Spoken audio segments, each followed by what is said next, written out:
Hey there, what's happening, guys? My name is Xavier Smith, aka Mr. XL Smith, aka NutriCoach X, aka Coach X. Yeah, I know what you might be thinking. He's got a lot of aliases. That is true, but I only have one mission. I've been sent here to impact, inspire, and improve the lives of others on a daily basis. And in this brief presentation, I wanted to get in front of the camera because, there's a new thing called IGTV, and I wanted to give that a shot and try it out and see what it's all about. But instead of just coming to you with random talk, I wanted to give you kind of like a stance on what I believe in, what I stand for, because there's a saying that if you don't know what you stand for, you can fall for anything. Now, I might be paraphrasing that a little bit, but the saying is true. So in my attempt to connect with as many people as possible that are on the same frequency as I am, I figured this might be a great opportunity for you to learn a little bit more about me, some of the values that I look for, and some of the tenets of excellence, if you will, that I uphold. So I have a list here, and I wrote about 10 of them down. And this kind of gives you an example, gives you a taste of the type of person that I am and the type of energy that I like to emanate into what we call our world. And these 10, as I go through them, I'll give you a brief explanation afterwards, and then we'll go from there. How about that? Okay, so as far as what I stand for, what I'll be talking about is what I stand for, and obviously there is something that I obviously will be standing against. So hopefully this will make sense. Number one, excellence over mediocrity. Okay. Now, coming up, I was surrounded by apathy, indifference, not having a whole bunch of support that really gave a damn enough to push me in one direction, that type of thing. So what I stand for is excellence in everything that I do.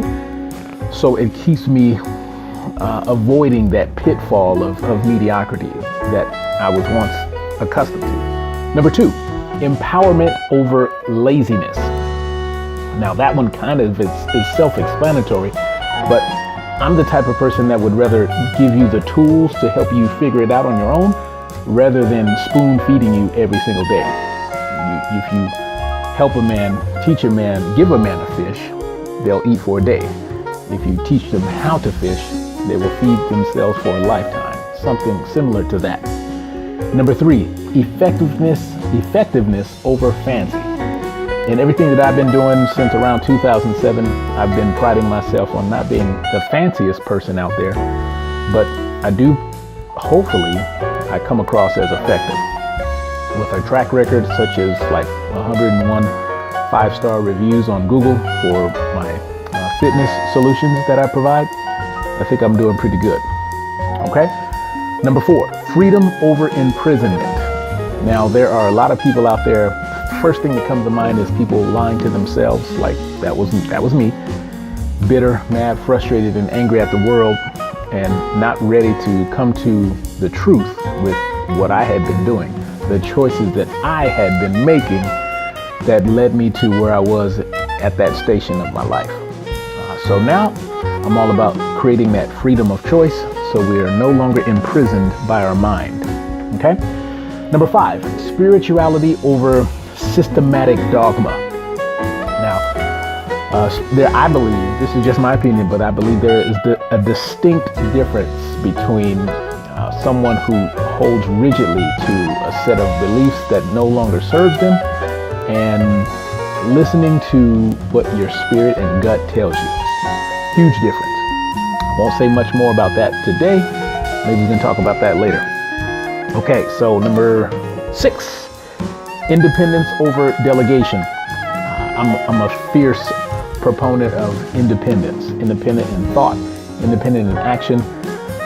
And for those I just really like independence. I was raised an only child for the predominant part of my life, and I had to figure a lot of things out on my own.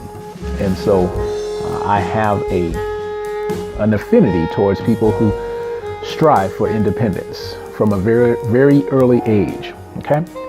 Compassion over control. All right. I would rather look at a situation from a standpoint of having compassion and understanding of that person and the behaviors that they are displaying over controlling the situation, because there's not a lot of things that we are really under our control. I believe there is a bigger force that we are all subject to. And enough said about that. All right. Number 8, I prefer to listen versus talk. In my life, most of the time, I'm usually more quietly observing things, and I will talk when it's needed and, things like that. So listening over talking. Number 9, knowing thyself over judging others. When you have a better understanding of yourself, you tend to have a better understanding of others instead of using the judgment barometer. And I was once the judger, and I didn't really like the life that I was leading when I was subscribed to the judging role. So now I prefer to know myself on the inside and out, and it seems to lead to better understanding. That's probably how I got into coaching as well, too. And then there's number 10, positive over negative. All right. So if there's anything that comes my way that does not involve my model of the world as I like to create it, I usually don't pay attention to it. So there are 10 facts, 10 things that you may or may not have known about me. And I presented those to you in a concise manner. And if you like any of these things, if any of these things resonate with you, I would love to get some feedback from you here on Instagram. This is my first Instagram television episode, if you will. So let me know what you think. Let me know if you need any help, and we will go from there. I'm Xavier Smith. Thank you for watching, and I'll see you next time.